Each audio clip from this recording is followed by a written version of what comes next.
부모님들이 가장 지키고 싶은 꿈은 가장이 지키고 지켜내고 싶은 꿈은 자신의 꿈이 아니라 가족의 꿈, 자녀들의 꿈이다라고 하는 사실을 영상을 통하여 다시 한번 느끼게 되는 것 같습니다. 어버이 주일을 맞이하면서 그 사랑으로 자녀들을 키워주신 부모님에게 다시 한번 진심으로 감사를 드립니다. 그리고 사랑합니다라고 말씀을 드리고 싶습니다.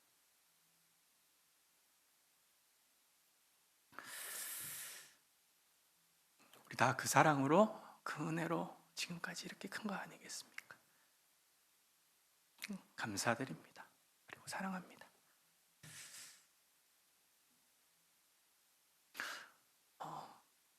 어느 나라의 임금이 세상에서 가장 아름다운 것 세 가지를 찾아오라고 신하들을 보냈습니다. 무엇이 가장 아름다운 것일까? 신하들은 고민하면서 이곳저곳을 돌아보았습니다. 그리고 세 가지를 발견했는데요. 첫 번째가 활짝 핀 꽃이었습니다. 그리고 두 번째는 어린아이의 해맑은 웃음이었습니다. 그리고 세 번째는 부모님의 사랑이었습니다. 기쁜 마음으로 신하들은 그 세 가지를 가지고 왕을 만나기 위하여서 돌아와서 왕 앞에 그것을 꺼내 놓았습니다. 그런데 많은 시간이 지났기 때문일까요? 아름다운 꽃은 어떻게 되었을까요? 네, 푹 시들어 버렸습니다. 어린아이의 순진하고 귀여운 웃음도 사라져 버렸답니다. 하지만 부모님의 사랑은 그대로 남아 있었답니다. 우리가 받은 부모님의 사랑도 예나 지금이나 변함없는 것 아닐까 생각합니다. 그리고 여러분들도 그 사랑을 받았기 때문에 여러분들의 자녀들에게도 다음 세대들에게도 그 사랑을 전해주고자 하는 마음이 있기 때문에 영상을 보고도 이렇게 울먹울먹 하시는 것 아닐까 생각합니다. 네, 영상을 보았습니다.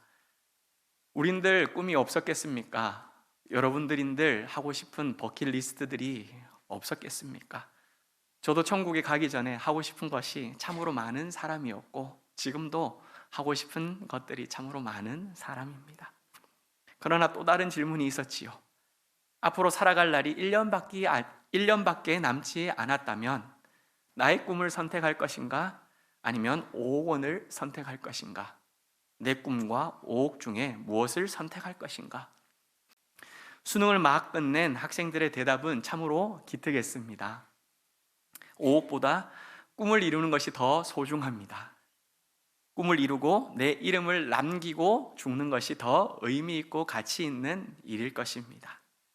꿈을 이루면서 그 꿈을 쫓아가다 보면 분명 5억도 벌게 될 것입니다. 이런 야심찬 대답에 참 소망이 있는 미래구나, 아이들에게는 희망이 있구나 라는 것을 보게 됩니다. 하지만 아버지들에게도 동일한 질문을 던집니다. 그들도 아버지이기 이전에 무엇입니까? 남자입니다. 그리고 또 한 사람입니다. 저마다 이루고 싶은 자신만의 꿈들이 있었습니다. 하지만 대답합니다. 저의 꿈을 위하여 가족을 힘들게 할 수는 없지 않겠습니까? 5억이 있다면 우리 아이들, 우리 가족 잘 먹고 잘 살 수 있을 텐데 그것이라면 제 꿈은 포기할 수 있습니다. 1년 동안 내가 아무리 벌어도 5억이라는 돈은 벌 수 없을 테니 저는 5억을 선택하겠습니다. 제 가족을 생각한다면 그것이 옳은 선택이니까요. 왜요? 저는 아버지이고 가장이기 때문입니다. 가장의 무게와 어머니의 사랑은 자신의 꿈과 인생을 버리면서까지 가족을 위해 아낌없이 베푸는 그러한 사랑이라는 것을 우리가 봅니다. 세월이 흘러도 변치 않는 그 사랑을 베풀어 주신 사랑하는 우리 모든 부모님들에게 자녀들을 대표하여 인사를 드립니다. 정말 감사합니다. 너무너무 고맙습니다. 그리고 참 사랑합니다. 오늘 예배에 나오신 성도님들 중에 여기 부모님들만 앉아 계시겠습니까? 아니지요. 자녀가 아니신 분들 있다면 한번 손 들어 보십시오. 나는 자녀가 아니다. 자수성가한 사람이라 할지라도 부모님 없이 스스로 태어난 자는 아무도 없을 것이고, 나 혼자서 살아갈 수는 없었을 것입니다. 모두 부모 없이 스스로 태어난 아들, 딸은 아무도 없다는 것입니다. 바로 누군가의 자녀들이지요. 만약 부모님께서 아직까지 생존하고 계신다면, 부모님께서 여전히 계신다면 요양원에 계셔도 좋습니다. 잘 만나지 못하는 그런 자리에 있을 수도 있을 것입니다. 그렇다 할지라도 이렇게 어버이 주일을 지나가면서 다시 한번 연락하십시다. 다시 한번 찾아가십시다.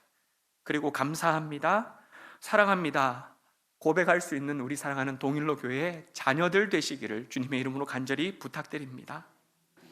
뿐만 아니라 우리를 돌보시고 늘 세임 주시는 하나님 아버지, 아빠 아버지, 예배의 자리에 나아오도록 우리를 붙들어 주시고 이끌어 주시고 하나님의 사랑과 부모님의 사랑을 다시 한번 되새기며 깨닫게 해주시는 그 하나님 아버지께 늘 감사할 수 있는 우리 모두가 되기를 간절히 바랍니다. 부모님들이 자녀들을 키우면서 가장 바라는 것이 있다면 무엇일까요? 여러분들이 자녀들을 키우시면서 여러분들의 부모님이 여러분들을 바라면서 가장 바라는 것 있었다면 무엇인지 한번 떠올려 보십시오. 함께하는 것, 네. 예수 믿는 것, 네, 맞습니다. 예수 믿는 것, 함께하는 것, 또 뭐라고요, 원사님? 바르게 살아가는 것, 바르게 살아가고 정직하게 살아가는 것, 맞아요. 그러한 부모님들의 꿈들이 있을 것입니다. 그런데 그 아이들, 그리고 또 다 큰 자녀들이라 할지라도 여러분들 만약에 아프다라고 이야기를 한다면 여러분들의 마음은 어떠십니까? 무너져 내리지요, 그죠? 아프지 말았으면 좋겠다, 건강했으면 좋겠다. 어렸을 때는 건강하게 자라기를 간절히 바라는 게 부모의 마음이고, 다 커서 시집장가 갔음에도 불구하고, 그리고 자녀를 낳아 손주까지 봤음에도 불구하고 내 아들, 내 딸 건강하게 무탈하게 아무 문제 없이 그렇게 살아가는 것, 그것이 가장 기본적으로 깔려져 있는 부모의 간절한 바람이 아닐까. 그리고 난 다음에 올바르게 자라는 것, 그리고 신앙생활 잘하면서 자라가는 것, 이것이 가장 큰 소원들 아니실까라는 생각을 해봅니다. 제가 조리원에 신방을 갔었을 때의 일입니다. 태어난 지 일주일도 안 된 아이가 황달에 걸리고 열꽃이 피면서 아이를 병원에 두고 산모만 조리원으로 와야 하는 그런 상황이었습니다. 조리원에 있는 산모가 잠을 제대로 잘 수 있을까요? 음식을 제대로 먹을 수 있을까요?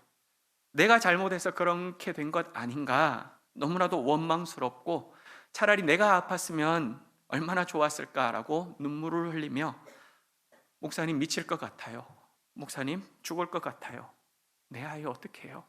지금 잘 있을까요? 저는 여기 편하게 있는데 제 아이는 지금 어떤지 매 시간마다 궁금해서 죽을 것 같아요. 그렇게 괴로워하고 있었습니다. 자녀가 아파서 고통을 당하면 부모는 누구 탓이라고 이야기를 합니까? 내 탓이죠. 왜 그게 내 탓입니까? 내 탓이 아닌데도 불구하고 그것이 내 탓이다라고 이야기를 하는 것, 그게 바로 우리 부모 아니겠습니까? 그렇게 고통스러워하고 그렇게 마음 찢어지도록 힘들어하는 것, 이것이 부모인 것 같습니다. 오늘 읽은 말씀에도 아픈 딸 때문에 마음이 찢어지는 엄마가 나옵니다. 너무나도 아파하고 고통스러워하고 있는 그 딸 때문에 억장이 무너지는 어미가 한 명 나옵니다. 귀신 들린 자신의 딸을 살려달라고 가나안 여인이 예수님께 소리 지르며 사정하고 있는 그 모습을, 오늘 본문 말씀을 여러분들 한번 상상해 보십시오. 나를 불쌍히 여겨달라고, 주님 우리 딸을 좀 살려달라고 필사적으로 애원했던 그 이유는 딸아이의 고통스러웠던 그 하루하루 시간 그 시간들을 보면서 그냥 단순히 딸의 고통이 아니라 그 고통이 누구의 고통으로? 나의 고통으로 여겼기 때문에 예수님에게 그렇게 사정하고 매달리고 부르짖고 애원했던 것입니다. 가나안 여인은 귀신 들린 딸을 위하여 부끄러움도 개의치 않고 예수님께 간절하게 매달리며 애원했지만 예수님은 어떻게 반응하셨을까요? 단칼에 거절해 버리셨습니다. 자녀들에게 줄 떡을 개들에게 던지는 것은 마땅치 아니하다라고 하신 것이지요. 여러분, 가나안 여인을 사람이 아닌 개와 같이 취급했던 것입니다. 이 얼마나 매정한지 모르겠습니다. 여러분들은 여러분들 때문에 부모님이 멸시를 당하거나 손가락질 당해본 그런 경험이 있으실까요? 저는 있습니다. 저 때문에 어머니께서 손가락질을 당하시고 그리고 고개를 푹 숙이고 아무 말도 못하시고 있는 그 현장 옆에서 저는 어머니를 지켜보아야만 했던 경험이 있습니다. 제가 6학년 때였습니다. 여동생과 함께 수영을 배우러 가기 시작했던 때입니다. 저도 그렇고 모두가 수영을 잘 못할 때였지요. 여동생이 수영을 배우고 난 다음에 그래도 배운 걸 조금 연습한다고 수영장에 보면 부력판이 있습니다. 기판을 잡고 발차기를 하면서 이렇게 수영을 해가고 있는 중에 남학생과 부딪히게 되었습니다. 그때 남학생이 여동생을 밀치고 때려서 동생이 물에 빠지게 되었고 물을 먹고 허우적대다가 물 밖으로 어렵게 나와서 울고 불고 있었던 것입니다. 여동생을 달래주면서 자초지종을 들었습니다. 그리고 아무리 그래도 그렇지 남자가 어떻게 여자를 때릴 수 있느냐며 제가 그 남학생을 사정없이 때려 주었습니다. 그런데 그날 저녁 그 남자애와 어머니가 저희 집을 찾아오셨는데 그 아이를 보니 저도 때릴 때는 알고 때렸던 것이 아니겠지요. 그냥 사정없이 이렇게 막 손을 돌렸던 것 같습니다. 그런데 그 아이의 얼굴은 멍이 시퍼렇게 들어 있었습니다. 남학생의 어머니는 화가 나셔서 제 얼굴을 꼬집으시고 따귀를 때리시면서 뭐 이런 깡패 같은 놈이 다 있어 라면서 욕을 쏟아 부으셨습니다. 저희 어머니께서도 어머니에게도 손가락질을 하면서 도대체 자녀 교육을 어떻게 시키셨길래 목사 아들이라고 하는 이 작자가 이 모양 이 꼴이냐며 어머니에게도 심한 말을 쏟아 부으셨습니다. 저 때문에 어머니께서 손가락질을 당하시고 욕을 들어야만 했던 그 상황과 목사 아들이 이 모양 이 꼴이다 라면서 마치 아버지의 얼굴에 먹칠을 한 것 같은 그런 말을 들을 때에 저는 아무 소리도 못하고 그 자리에서 눈물만 뚝뚝 떨어뜨리면서 고개를 푹 숙이고 있었습니다. 그리고 부모님에게 너무나도 한없이 죄송했었습니다. 저는 사고를 치고 잘못을 했기 때문에 부모님께서 손가락질을 당하시고 욕을 먹었던 것이지만 가난한 여인의 딸은 저처럼 사고를 친 것이 아니었습니다. 사람을 밀치거나 때린 적도 없는 그런 고분고분한 그냥 사랑스러운 딸이었습니다. 단지 하나 흠이 있다면 무엇일까요? 귀신이 들려서 지금 심하게 고통을 받고 있는 중이며 너무너무 괴로워하고 아프다는 것뿐이었습니다. 그런데 여러분, 귀신 들려 고통받고 있는 것이 그렇게 큰 죄입니까?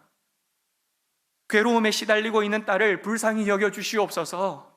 내 딸을 좀 돌아봐 주시옵소서.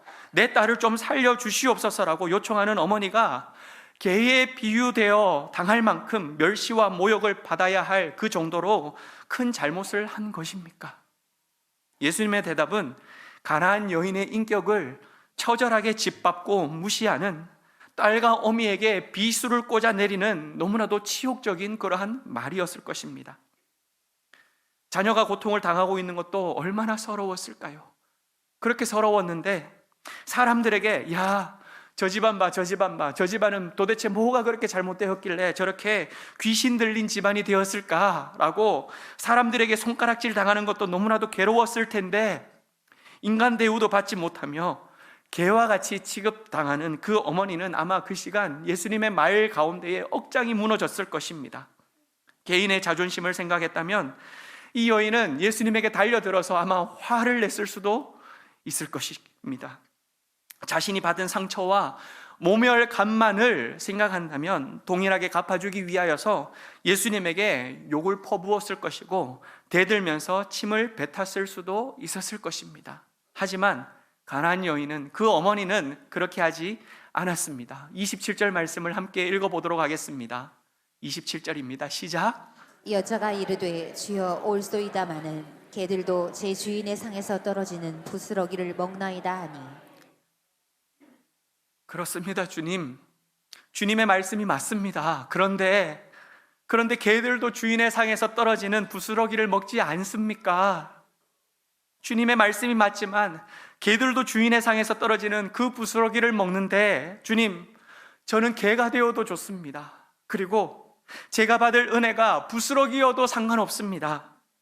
그 은혜만이라도 좋카오니 긍휼을 베풀어 주시옵소서. 그 부스러기의 자비를 저에게도 허락하여 주시옵소서라고 애원하고 있는 어머니였다는 것입니다. 여러분, 그렇게 애원한 이유가 무엇입니까? 무엇 때문에 그 어머니는 이렇게 예수님에게 부스러기 은혜라도 좋으니 사정하며 매달렸던 것입니까? 바로 자식 때문이죠. 내 자존심이나 내가 받은 상처도 다 지워버릴 수 있는, 내 자식만 회복될 수 있다면, 내 자식만 나을 수 있다면, 내 자식만 다시금 멀쩡해질 수 있다면, 그 자식이 있기 때문에 내 자존심도 내 상처도 아무 문제 되어지지 않는다라고 하는, 사랑하는 내 자식 때문에 어머니는 그렇게 할 수 있었다는 것입니다. 자식이 큰 공경을 당할 때에도 그 공경에서 자식을 구출할 수 있다면 어떤 수모도 마다하지 않는 것이 바로 우리의 부모님, 그 부모님의 사랑 아닐까 생각을 합니다. 6.25 전쟁 당시 1.4 후퇴 때 일이었습니다. 선교사님 부부가 피난을 하는 가운데에 강원도의 어느 마을을 지나고 있었습니다. 다리 밑에서 응애 아이가 우는 소리가 들려서 가보니 한 여인이 벌거벗은 채 죽어 있었습니다. 여인은 배가 부른 채 피난길에 올랐고 아이가 태어나려고 했지만 아무도 도와줄 수 없어서 다리 밑에서 홀로 그 아이를 낳았던 것입니다. 그렇게 아이를 낳았지만 강원도의 겨울은 너무나도 추웠고 아이를 그대로 두었다가는 얼어 죽을 것만 같았기 때문에 자신의 옷을 하나씩 벗겨서 그 갓난 아이를 한 포씩 감싸 주었던 것입니다. 그리고 결국 그 여인은 아이를 꼭 껴안은 채 얼어 죽었던 것입니다. 선교사님 부부는 우는 그 아이를 가슴에 품고 미국으로 데려가서 잘 길렀습니다. 점점 자라는 아이가 묻습니다. 자신의 얼굴 색깔은 당신들과 다른 것 같다. 나는 동양인인데 당신은 왜 서양인이냐? 엄마 아빠는 왜 나와 피부 색깔이 이렇게 다르냐? 선교사님 부부는 어른이 되어지면 이야기를 해주겠다고 대답을 미루었습니다. 그리고 20살이 되었을 때 비로소 이 청년은 어머니의 이야기를 듣게 되었고 추운 겨울 한국을 방문했습니다. 자신의 어머니께서 죽은 강원도의 다리를 찾아갔던 것입니다. 그리고 자신의 옷을 하나씩 벗은 청년은 팬티만 입은 채 무릎을 꿇고 목 놓아 울었습니다. 어머니, 당신은 이렇게 추우셨던 거군요. 어머니께서는 나를 살리시기 위하여 이토록 춥게 죽어야만 했던 것이군요. 어머니 사랑합니다. 자녀를 자신의 목숨과도 뒤바꿀 수 있는 것이 바로 부모의 사랑일 것입니다. 가만히 생각해 보시면 우리는 이러한 부모님의 사랑을 받으면서 다 자라왔습니다. 사랑이 없었던 것이 아니라 그 사랑을 내가 깨닫지 못했을 수는 있다 할지라도, 내가 느끼지는 못했을 수 있다 할지라도 우리는 분명하게 그 어머니의 사랑을, 그 아버지의 사랑을 다 받으면서 살아왔던 것입니다. 여러분, 이런 글을 읽어보셨는지요? 나에게 티끌 하나 주지 않았지만 구걸하는 분들이 내게 손을 내밀면 나는 그들이 불쌍하다고 생각하며 은혜를 베풀어 주었습니다. 그러나 나에게 자신의 전부를 다 내어준 어머니는 불쌍하다고 여겨본 적이 없습니다. 긍휼히 여겨본 적이 없었습니다. 나에게 밥 한 번 사준 친구들과 선배들은 고마워했습니다. 답례하고 싶어서 불러내고 식사와 선물을 대접합니다. 그러나 날 위해 매일같이 밥을 짓고 밤늦게까지 기다려 주었던 어머니는 감사하다고 생각해 본 적이 단 한 번도 없었습니다. 실제로 존재하지도 않는 드라마 속 가정사를 보면서는 그들을 대신하여 눈물을 흘리며 휴지로 붉혔던 눈시울을 닦았습니다. 그러나 일상에 지치고 힘든 어머니를 보면서는 진심으로 눈물을 흘려본 적이 없었습니다. 그리고 골방에 누워 아파하던 어머니를 위하여서는 내가 바쁘다는 핑계로 걱정 한번 제대로 해본 적이 없었습니다. 친구와 애인에게 사소한 잘못 하나라도 혹시나 관계가 뒤틀릴까봐 미안하다고 사과하고 용서를 구했습니다. 그러나 어머니에게는 잘못을 셀 수 없이 많이 했음에도 불구하고 제대로 용서 한번 구하지 않았습니다. 죄송합니다, 어머니. 정말 죄송합니다. 이제서야 알게 돼서 죄송합니다. 아니, 아직도 전부를 다 알지 못한 것 있어서 죄송합니다. 사랑하는 여러분, 받은 사랑이 없어서가 아니라 받은 사랑이 너무나도 크지만 내가 깨닫지 못했기 때문에 느끼지 못하고 내가 알지 못했기 때문에 그 사랑 앞에 고맙다고 감사하다고 고백하지 못했던 것 아닐까 생각합니다. 오늘 어버이 주일을 지나가면서 그 사랑 다시 깨닫게 해주시는 그 하나님 아버지의 음성을 귀 기울여 들으면서 사랑하는 부모님들에게 감사합니다, 고맙습니다, 그리고 사랑합니다 고백할 수 있는 우리 모두가 되기를 간절히 소망합니다. 그럼에도 불구하고 목사님, 저는 이런 부모님의 사랑을 전혀 받지 못했습니다 라고 말씀하는 분들이 계실 수 있을 것입니다. 목사님, 저희 부모님은 기본적인 부모 역할도 못한 분이시기 때문에 저는 그 부모님 끔찍하다라고 생각하실 수 있는 분들도 있을 것입니다. 그러나 여러분, 주위의 죽음을 마다하면서까지 자신을 살리신 그 어머니의 사랑보다 더 큰 사랑을 우리는 자기 아들 예수 그리스도를 죽이면서까지 우리를 살리신 하나님 아버지의 사랑으로 그 사랑을 받게 된 줄 믿습니다. 그 사랑 때문에 바로 우리가 여기 이 자리에 있는 것 아니겠습니까? 벌거벗음의 부끄러움까지도 개의치 아니하시고 자신의 모든 옷을 벗어 자식을 살리신 그 어머니, 그 사랑 이상의 사랑을 우리를 살리기 위하여 버림받으시고 옷벗김을 당하시고 십자가에서 능욕과 부끄러움을 당하면서까지 돌아가신 그 예수님의 사랑으로 말미암아 우리가 구원받게 된 줄 믿습니다. 그 사랑 때문에 바로 우리가 두 번째의 생명, 영원한 생명을 얻게 된 것 아니겠습니까? 우리가 죽어가고 있을 때에 그 죽음을 대신해서라도 우리를 살릴 수만 있다면 자신의 목숨까지도 아까워하지 아니하시는 분, 그분이 바로 우리 하나님 아버지이신 줄 믿습니다. 사랑하는 여러분, 이 하나님 아버지의 사랑을 오늘 이 시간 기억하면서 그 사랑에 날마다 감사할 수 있는 하나님 아버지의 신실한 자녀들 되시기를 주님의 이름으로 간절히 축복합니다. 뿐만 아니라 그 하나님 아버지 때문에 오늘 예배 이 시간을 통하여서 우리의 육신의 아버지의 사랑도 다시 한번 생각해 보게 되는 것 아니겠습니까?